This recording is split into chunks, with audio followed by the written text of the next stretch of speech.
तो हेलो बच्चों, स्वागत है आप सभी का हमारे YouTube चैनल गैलेक्सी कूलम में।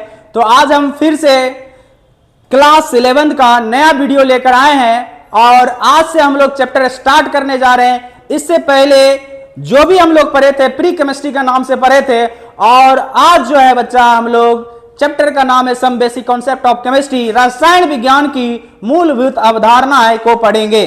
तो चलिए चैप्टर को स्टार्ट करते हैं। जो बच्चे प्री केमिस्ट्री के नाम से जो नहीं देखे हैं वीडियो नंबर 1 वीडियो नंबर 2 उसको देख लीजिए और तब जाके यहां से स्टार्ट कीजिए और अच्छा लगेगा। नहीं भी देखोगे कोई बात ना, यहीं से स्टार्ट करो फिर भी कोई दिक्कत नहीं है। तो चलिए स्टार्ट करते हैं। और एक बात और, ये जो हम वीडियो स्पेशल बना रहे हैं ऑफलाइन बच्चों के लिए बना रहे हैं। अगर कोई ऑनलाइन भी देख रहा है तो कोई दिक्कत नहीं है, आप लोग वहां पर भी पूछ सकते हैं, कमेंट कर सकते हैं। लेकिन हम स्पेशल जो है उन बच्चों के लिए वीडियो बना रहे हैं जो है ना लेट स्टार्ट किए हैं, है ना, क्योंकि यहां पर जो है अभी जो है हम फिलहाल जो है वही सब बताए हैं जो क्लास में पढ़ाए हैं, ठीक है, वही सब फिर से हम इसको जो है बता रहे ताकि उन लोगों को ये ना लगे कि हम लेट आए हैं तो हमारा जो छूट गया है, हम पीछा हो गए, हमारा पहला दूसरा चैप्टर कैसे कवर होगा।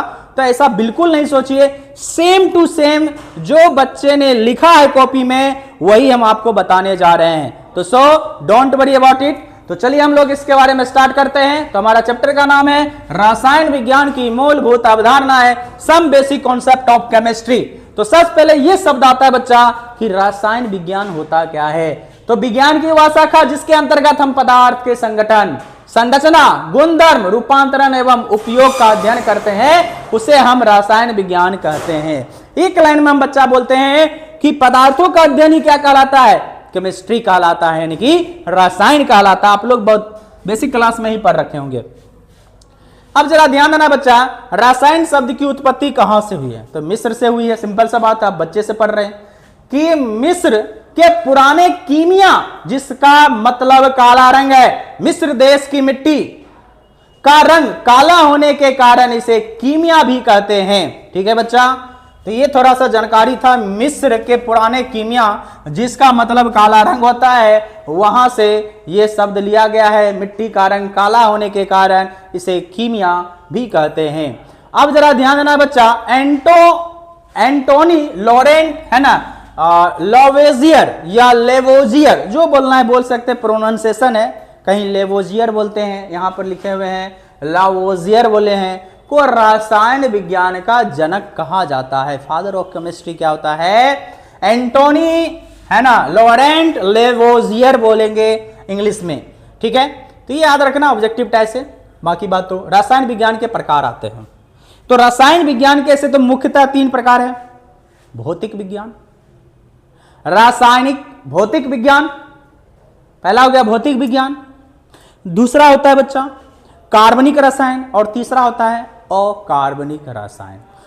तो ध्यान देना है बच्चा, भौतिक रसायन बहुत ही सिंपल सा बात है, फिजिकल केमिस्ट्री। तो इसके अंतर्गत रसायन की सभी शाखाओं में नियम, सिद्धांत एवं नियम एवं सिद्धांत। एक लाइन में अगर बोला जाए बच्चा कि बताओ कि फिजिकल केमिस्ट्री होता क्या है, तो बोलेंगे इस शाखा में हम लोग नियम और सिद्धांतों का अध्ययन करते हैं, उसे हम क्या कहेंगे बच्चा, उसे हम कहेंगे भौतिक रसायन के नाम से जाना जाएगा।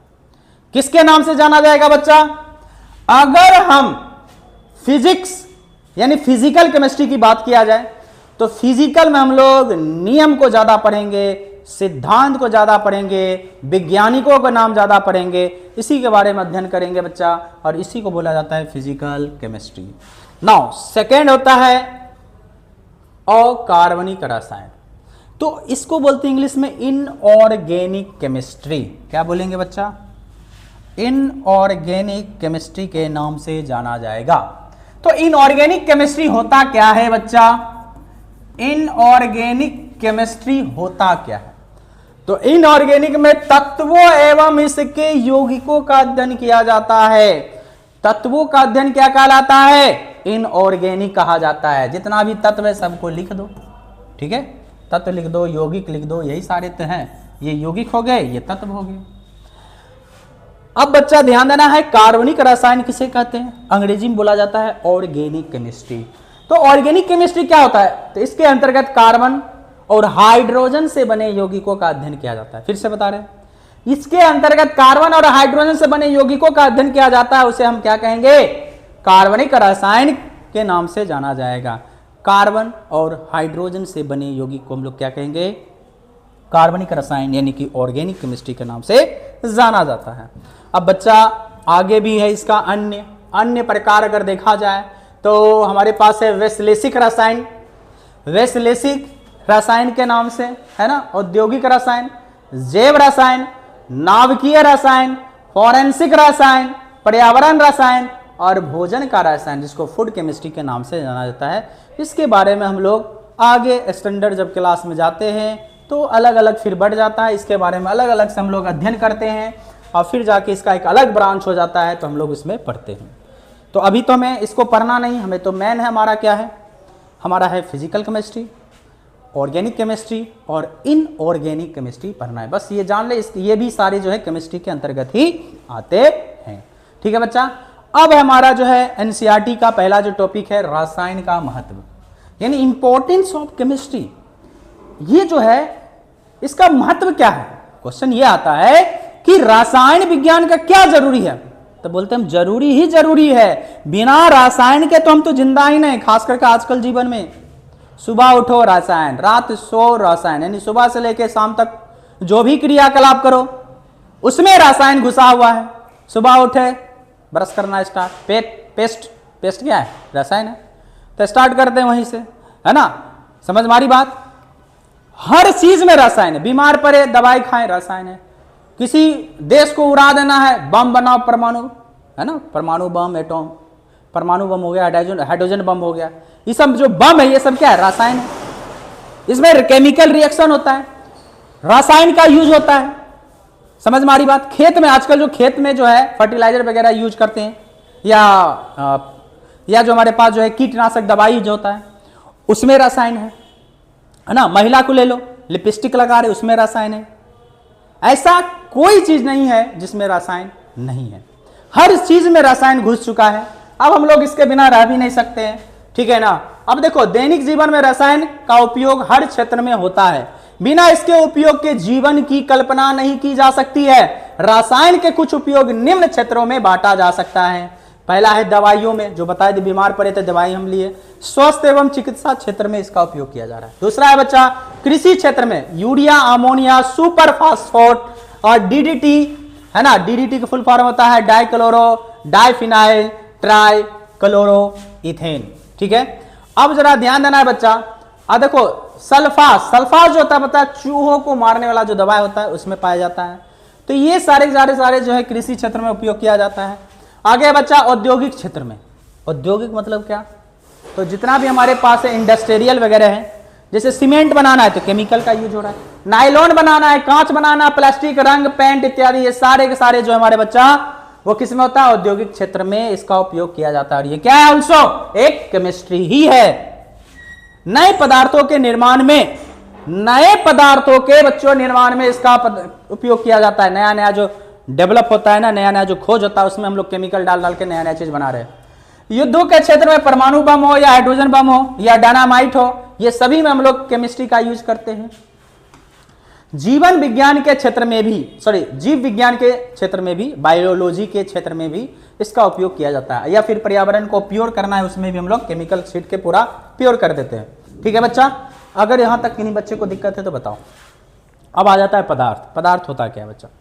तो पदार्थ या द्रव्य, है ना, चिरा हुआ है द्रव्य, क्योंकि बहुत सारे बच्चे को कंफ्यूजन होता है सर द्रव और इस द्रव्य में क्या अंतर है। तो ध्यान देना, ये बिना पेट चिरल है तो पानी होता है, और इसका ऑपरेशन करके पानी निकाल दो तो पानी बचेगा नहीं, तो पानी नहीं बचेगा तो क्या होगा बच्चा? ये पदार्थ होता है, यानी मेटर। क्या होता है बच्चा? मेटर। देखो पेट चिरा नहीं हुआ इसका मतलब पानी भरा हुआ है, इस तरह से याद रखना। हम लोग तो इसी तरह से याद रखे थे बच्चा में, ठीक है। द्रव मतलब होता है पानी, द्रव्य मतलब होता है मेटर बच्चा। अब जरा ध्यान देना, ये बेसिक वाला ही बच्चा है, बस हम एक बार पढ़ के निकलते हैं आगे।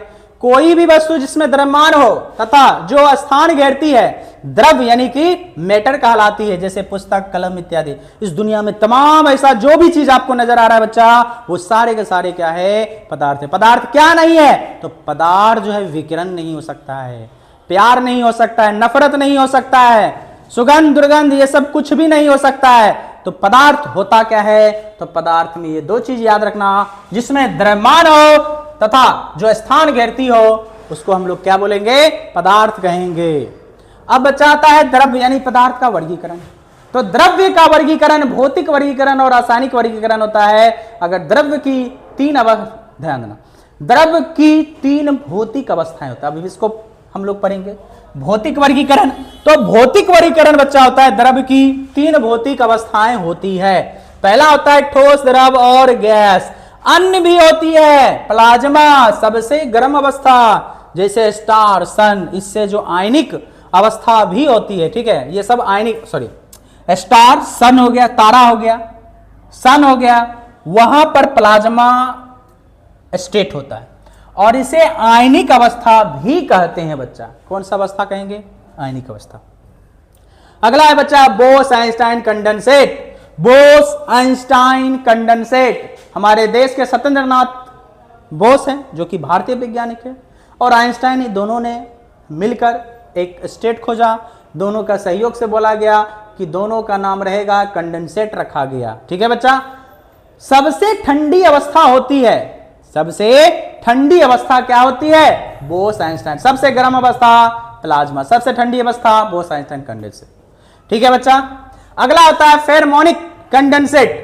तो फेरमोनिक कंडेंसेट जो होता है बच्चा, यह एक सुपर है ना फ्लूइड चरण है जो कम तापमान पर फेरोमेनिक कणों द्वारा बनता है। किसके द्वारा बनता है बच्चा? फेरोमेनिक कणों द्वारा बनता है। यह प्लाज्मा और बोस आइंस्टाइन के बीच पाए जाते हैं। अगर देखा जाए तो ये जो होता है बच्चा, जो प्लाज्मा स्टेट है, सबसे गर्म अवस्था और सबसे ठंडा अवस्था, दोनों के बीच में जो है हमारा जो है फेरमोनिक कंडेंसेट पाया जाता है। किन्हीं को दिक्कत बच्चा? तो वैसे इसको बस लिख लेना है, इससे आपको बस एक बार जानकारी ले लीजिए, बाकी बात आपको ये तीन ही रखना है याद, ठोस, द्रव और गैस। ठीक है। नेक्स्ट हमारा होता है बच्चा द्रव की अवस्था परिवर्तन। इसको हम कैसे परिवर्तन कर सकते हैं? ये जो अवस्था है सॉलिड यानी कि ठोस, ठोस से द्रव में बदलना है, द्रव से गैस में बदलना है, या फिर गैस से हमको द्रव में बदलना है, द्रव से अगर ठोस में बदलना है, तो इसके लिए क्या क्या प्रोसेस करना पड़ेगा? अगर हमारे पास बच्चा ठोस है, हमारे पास बच्चा अगर हमारे पास ठोस है बच्चा, तो अगर ठोस है तो ठोस से अगर हमें ये वाला ये तीर से चलना है, द्रव में बदलना है, तो द्रव में अगर बदलना है तो ये वाला तीर नीचा लिखा हुआ है, तो इसको बोलेंगे गलन। क्या बोलेंगे बच्चा? गलन या गलनांक बोला जाएगा। या फिर हमारे पास द्रव है और द्रव से बच्चा हम लोग गैस की ओर जा रहे हैं, तो उसको बोलेंगे वाष्पन या वाष्पीकरण, वाष्पन या वाष्पीकरण। उसी तरह हमारे पास अब उल्टा चलते हैं बच्चा, अगर गैस से द्रव की ओर बढ़ते हैं तो इसको बोलते हैं संघनन बोला जाता है बच्चा। क्या बोला जाता है? संघनन बोला जाता है। अगर द्रव से ठोस की ओर जाना है तो बच्चा इसको हम क्या बोलेंगे? जमना। क्या बोलेंगे? जमना। ठीक है बच्चा। अब जरा ध्यान देना है, अगर कोई ठोस है, ठोस से अगर सीधा गैस में परिवर्तन हो रहा है, तो उसको हम लोग बच्चा ऊर्ध्वपातन कहते हैं। क्या कहेंगे बच्चा? ऊर्ध्वपातन कहते हैं। क्या कहेंगे बच्चा? ऊर्ध्वपातन कहते हैं। अगर कोई ठोस है, ठोस से अगर डायरेक्ट अगर गैस में बदल रहा है, उसको हम लोग ऊर्ध्वपातन कहते हैं। रिवर्स अगर कोई गैस है और गैस से कोई ठोस में बदल रहा है, उसको निक्षेपण कहते हैं। क्या कहते हैं बच्चा? निक्षेपण कहते हैं। ठीक है। अब जरा यहां पर ध्यान देना है, द्रव का रासायनिक परिवर्तन है बच्चा। द्रव का क्या करना है? रासायनिक परिवर्तन करना है। यानी सिंपल सा बात है कि द्रव यानी पदार्थ को दो भागों में बांटते हैं। कितने भागों में बांटेंगे बच्चा? दो भागों में बांटते हैं। तो अब जरा ध्यान देना, शुद्ध पदार्थ और दूसरा होता है अशुद्ध पदार्थ। ठीक है। इस चार्ट को एक बार हम फिर से हम बता देना चाहते हैं, तो आप लोग यहां से एक बार फिर से क्लियर हो जाइएगा। तो जरा ध्यान देना है बच्चा,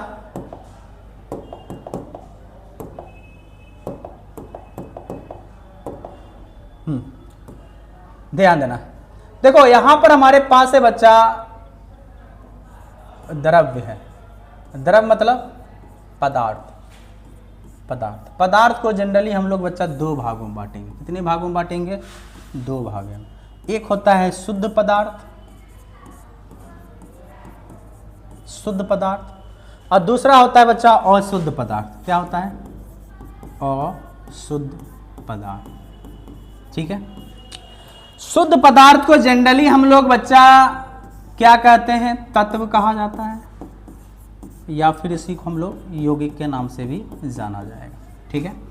और यहां पर बच्चा जनरली हम लोग इसको बोलते हैं मिश्रण बोला जाता है। ठीक है, मिश्रण। तत्व को प्यारे बच्चों इसको बांटा जाता है। हम लोग तत्व को कितने भागों में बांटेंगे? तत्व को बांटेंगे धातु, अधातु, ठीक है, और उपधातु, और एक और लिख सकते हैं रेडियो एक्टिव तत्व। रेडियो एक्टिव तत्व बोलेंगे या धातु बोल देते हैं। धातु, अधातु, उपधातु, रेडियो एक्टिव तत्व बोल देते हैं। ठीक है, क्या लिख देते हैं?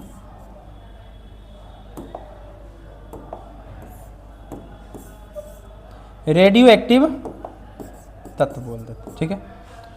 अब यौगिक को बच्चा दो भागों में बांटते हैं। तो पहला होता है कार्बनिक यौगिक,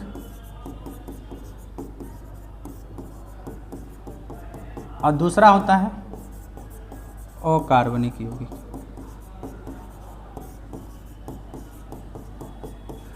अकार्बनिक यौगिक। ठीक है। अब जरा ध्यान दो बच्चा, इतना तो बात समझ में आ रही बात। अब यहां पर बच्चा ध्यान देना, मिश्रण को हम लोग जनरली दो भाग में बांटते हैं। पहला होता है समांगी मिश्रण, और दूसरा होता है विषमांगी मिश्रण। ठीक है, समांगी और विषमांगी। समांगी में हो जाता है विलयन होता है बच्चा, और ये विलयन है, और ये जो होता है दूसरा होता है कोलाइड होता है बच्चा, और दूसरा होता है निलंबन होता है। ठीक है, कम से कम बच्चा इतना याद रखना, ये बहुत ही बेसिक क्लास वाला ही हम बता रहे हैं। अब चलो ध्यान देते हैं यहाँ पर। अब यहाँ पर जरा ध्यान देना, वही चीज लिखा हुआ है। समांगी को विलयन बांटा जाता है, ये जो होता है बच्चा विषमांगी कोलाइडी होता है, निलंबन होता है। ठीक है, इसको हम समझा ही दिए हैं। ठीक है, अब एक एक करके इसका हम लोग थोड़ा सा परिभाषा जान लेंगे। जो एक ही प्रकार के, यानी कि तत्व की बात कर रहे बच्चा, जो एक ही प्रकार के परमाणुओं से मिलकर बने होते हैं उसे हम तत्व कहेंगे। जैसे सोना हो गया, एल्युमिनियम हो गया, आयरन, इसका एक एक तत्व। अगर इसका मान लो पंखा है तो पंखा का आप लोहा का बना हुआ, इसका एक एक जो पार्टिकल है वो एक ही प्रकार के तत्वों से मिलकर ही बना होगा। जितना भी हमारे पास बच्चा धातु है या अधातु है वो एक ही प्रकार के तत्वों से मिलकर बना होता है, इसलिए तो उसको तत्व बोलेंगे। अभी तक 121 ज्ञात तत्व है टोटल। अभी तक कितना है? लेकिन पीरियोडिक टेबल में 118 ही मेंशन है, तो 118 बोले 121 बोले, लेकिन यहां पर ज्ञात लिख दिए इसलिए, लेकिन है 118 तत्व। ठीक है। तत्वों का वर्गीकरण तभी तुरंत हम देखे थे। तत्वों को जो है बांटा गया है। नंबर 1, जो इलेक्ट्रॉन त्याग करके धनायन बनाने की प्रवृत्ति रखते हैं उसे हम क्या कहेंगे? धातु। तो AU, AG, ZN, CU के ये सब के सब क्या है? धातु है। वो धातु क्या होता है? जो इलेक्ट्रॉन ग्रहण करके ऋणायन बनाने की प्रवृत्ति रखती है उसे हम क्या कहेंगे? उसे हम क्या कहेंगे? अधातु। अधातु में हो जाएगा आर्गन हो गया, कार्बन हो गया, नाइट्रोजन हो गया, सल्फर हो गया। उसी तरह बच्चा उपधातु बोलेंगे बच्चा ऐसे तत्व जो धातु तथा अधातु दोनों के गुणों को प्रदर्शित करते हैं उसे हम क्या कहेंगे? उसे हम कहेंगे उपधातु। एग्जाम्पल सिलिकॉन, जर्मेनियम इत्यादि। अब आगे आ जाओ बच्चा, रेडियो एक्टिव तत्व। रेडियो एक्टिव तत्व क्या होता है बच्चा? तो रेडियो तत्व ऐसे भारी तत्व जो अल्फा, बीटा और गामा, ये गामा है बच्चा, अल्फा है, बीटा है, गामा है। हमने क्या बोला यहां पर, क्या लिखा हुआ है बच्चा? फिर से बता दे रहे, ये अल्फा है बच्चा, ये बीटा है और ये गामा है। किरणों का उत्सर्जित करते हैं, यानी कि ऐसे पदार्थ जो अल्फा, बीटा, गामा का उत्सर्जन करता है वो हमारा जो होता है क्या होता है? और तथा नए नए तत्वों का निर्माण करते हैं, उसी को हम लोग क्या कहेंगे? रेडियो एक्टिव तत्व बोलेंगे। ठीक है बच्चा। अब आ जाओ यौगिक। दो या दो से अधिक तत्वों के निश्चित अनुपात, ये निश्चित वर्ड जरूर याद रखना, से बने पदार्थ को यौगिक कहते हैं बच्चा। ये दो प्रकार के होते हैं। कार्बनिक यौगिक, ऐसे पदार्थ जो अजैविक पदार्थों से है ना प्राप्त होते हैं, समझ रहे हैं ना बात को। वैसे पदार्थ जो अजैविक, अब क्वेश्चन आता है सर अजैविक क्या होता है, तो अजैविक मतलब होता है जो जिंदा न मरा हुआ, यानी कि निर्जीव स्रोतों से प्राप्त, जैसे पृथ्वी के भूगर्भ से प्राप्त जो होता है, या बोल सकते हैं कि हवा हुआ, पानी हुआ, ये सारे क्या है, निर्जीव है। ये सारे के सारे जो होता है ना, या फिर यहाँ भूगर्भ की बात की, तत्वों की बात कर रहे, इसलिए धरती के तल्ले से जो भी हमें मिलता है वो हमारा क्या होता है, क्या होता है, निर्जीव जो है, निर्जीव है और उसी से प्राप्त होता है, उसी को हम बोलेंगे अकार्बनिक बोलेंगे। कार्बनिक जो जिंदा होता है, जिंदा से यानी कि ऐसे पदार्थ जो जैविक पदार्थ से प्राप्त होता है, यानी कि जैविक पदार्थ क्या होता है, पेड़ पौधे तथा जीव जंतु से जो प्राप्त होता है उसको जैविक पदार्थ, यहाँ ब्रैकेट में जैविक लिख दिए हैं, ठीक है बच्चा। अगला है अशुद्ध पदार्थ। अशुद्ध पदार्थ बच्चा होता है मिश्रण, दो या दो से अधिक पदार्थों को किसी भी अनुपात में मिला दिया जाता है तो उसे मिश्रण कहते हैं। इससे पहले जो था यौगिक, यौगिक में निश्चित अनुपात था, लेकिन मिश्रण में कोई अनुपात नहीं होता, कोई भी अनुपात में मिला दो उसको हम मिश्रण कहेंगे, अंग्रेजी में मिक्सचर बोला जाता है। जैसे चीनी प्लस पानी प्लस नमक का जो विलयन तैयार होता है उसको हम शरबत बोलते हैं। शरबत किसी भी अनुपात में हो सकता है, एक बार बनाएंगे तो हो सकता है मीठा बन जाए, दूसरा बार बनाए तो फीका बन सकता है। इस तरह से बच्चा शरबत जो हमारा है वह एक मिश्रण है, ठीक है बच्चा। मिश्रण को दो प्रकार होते हैं, समांगी मिश्रण, जिस मिश्रण के प्रत्येक अवयव समान रूप से मिल जाए उसे हम समांगी, जैसे शरबत, चीनी और पानी एक एक अंग एक एक कण मिल जाएगा। लेकिन अगर बात किया जाए विषमांगी मिश्रण का, तो जिस मिश्रण के प्रत्येक अवयव समान रूप से नहीं मिलता, जैसे बालू और पानी को मिलाएंगे तो क्या मिलेगा, नहीं मिलेगा, तो ये बोले बालू प्लस पानी, तो उसको विषमांगी, यानी कि इसको बोलते हैं होमोजीनियस और इसको बोलते हैं अंग्रेजी में हेट्रोजीनियस मिक्सचर, अंग्रेजी में बोला जाता है, ठीक है बच्चा। अगला आता है विलयन। विलयन क्या होता है, दो या दो से अधिक पदार्थों का समांगी मिश्रण को हम लोग क्या कहते हैं, विलयन। जैसे शरबत अभी पहला एग्जांपल दिए थे। विषमांगी मिश्रण के प्रकार, तो विषमांगी मिश्रण क्या होता है बच्चा, कोलाइड, पहला होता है कोलाइड और दूसरा होता है निलंबन। तो कोलाइड जो होता है बच्चा यह एक प्रकार का विषमांगी मिश्रण है, इनके कणों का आकार विलयन तथा निलंबन के मध्यवर्ती होता है, ठीक है। इसका उदाहरण होगा रक्त, दूध, स्याही इत्यादि। कोलाइड के कण छन्ना पत्र, इसके गुण की बात किया जाए तो कोलाइड के कण छन्ना जो पत्र छानने वाला पत्र होता है को पार कर सकता है। कणों का आकार 10⁻⁷ सेंटीमीटर से लेकर 10⁻⁴ सेंटीमीटर के बीच होता है और यह टिंडल प्रभाव दिखाता है। इसके बारे में बहुत अच्छे से आप क्लास 9 में पढ़े होंगे। हम इसको बस ओवर व्यू दिखा रहे हैं ऊपर से कि ये सब आपको थोड़ा सा जान लेना है। अब हम बच्चा निलंबन की बात करते हैं। निलंबन जो हम लोग आटा सान के छोड़ देते हैं या कीचड़ वाला है, मिट्टी है, वो हमारा निलंबन होता है। तो वही बच्चा है, यह एक प्रकार का विषमांगी मिश्रण है जिसमें किसी ठोस पदार्थ के छोटे कण द्रव या गैस में घुलते नहीं बल्कि निलंबित अवस्था में रहता है, जैसे मिट्टी वाला पानी, आटा वाला पानी। छन्ना पत्र को ये क्या कर सकता है, यहां पर एरो देख लिख लेना, ठीक है, ये इसमें एरो दे के लिख लेना बच्चा। छन्ना पत्र को पार नहीं कर सकता है, ये ऊपर ही रह जाएगा, छन्ना पत्र को पार बिल्कुल नहीं कर सकता है। अगला है बच्चा, इनका जो है कणों का आकार, एरो देख लिख लेना, कणों का आकार 10⁻⁵ सेंटीमीटर या इससे अधिक होता है, ठीक है, इससे अधिक होता है। नेक्स्ट, अब देखो बच्चा, भौतिक एवं रासायनिक परिवर्तन की बात हम लोग करेंगे। किसकी बात करेंगे, भौतिक एवं रासायनिक परिवर्तन। भौतिक परिवर्तन में देखें हैं कि इस प्रकार के परिवर्तन में केवल पदार्थ का भौतिक गुण बदलता है। क्या बदलता है, भौतिक गुण। भौतिक गुण मतलब क्या, उसका आकार बदल जाएगा, आकार बदलेगा, सिर्फ आकार। लेकिन यहां पर देखो, इस प्रकार के परिवर्तन है भौतिक गुण के साथ साथ रासायनिक गुण भी बदल जाता है, ठीक है। इसमें मात्रा भी बदल सकता है, आकार भी बदल सकता है, ठीक है ना। भौतिक जो गुण हम बताए, जैसे उसकी मात्रा बोलते हैं, 1 किलो है तो 1 किलो का ही रहेगा, आकार है तो आकार फिर वापस ले आएंगे भौतिक परिवर्तन में। अब जरा ध्यान देना बच्चा, इस प्रकार के परिवर्तन में केवल पदार्थ का अवस्था, रंग तथा आकार बदलता है, परंतु पदार्थ का संगठन नहीं बदलता इसमें। जैसे अगर हम बोले कि अगर बर्फ है, बर्फ जो बच्चा है वो द्रव बना, द्रव से गैस बना, फिर गैस से द्रव बनेगा, द्रव से फिर बच्चा क्या बनेगा, ठोस बनेगा। तो इसमें देखो क्या कुछ परिवर्तन हुआ है, क्या उसके संगठन में परिवर्तन हुआ है, बिल्कुल नहीं। लेकिन इधर ध्यान दो, इस प्रकार के परिवर्तन में आकार, रंग तथा अवस्था के साथ साथ संगठन, मतलब जिस चीज से वो बना है वो भी परिवर्तन हो जाता है। ठीक है बच्चा। तीसरा नंबर है, इसमें नए पदार्थ का निर्माण नहीं होता है, जबकि इसमें नए पदार्थ का निर्माण होता है। अगर हम चौथा की बात करें, भौतिक परिवर्तन उत्क्रमणीय है, मतलब उत्क्रमणीय मतलब एक बार दूसरा स्टेट में चला गया फिर पहला स्टेट में आ जाएगा। ठीक है, यहां से नानी घर से घर, घर से नानी घर आ सकते हैं, लेकिन इसमें एक बार जो चला गया सो चला गया, यानी अनुत्क्रमणीय है। एक बार कहीं चला गया फिर दोबारा वहां नहीं आएगा। जैसे कागज को जला दो फिर कागज बनेगा? बिल्कुल नहीं बनेगा। लेकिन कागज का नाव अगर बना देते हैं तो कागज को फिर जो है सीधा करके जिस रूप में था उस रूप में ला सकते हैं, लेकिन इसमें बिल्कुल नहीं कर सकते। कागज जला दो या हमेशा के लिए जल जाएगा, फिर वापस कागज नहीं बनेगा। ठीक है बच्चा। तो आई थिंक आज के लिए हम लोग इस वीडियो में इतना ही रखेंगे, क्योंकि वीडियो का लेंथ बहुत बड़ा हो जाएगा। तो हम लोग फिर नेक्स्ट वीडियो मिलते हैं, तब तक के लिए बाय बाय।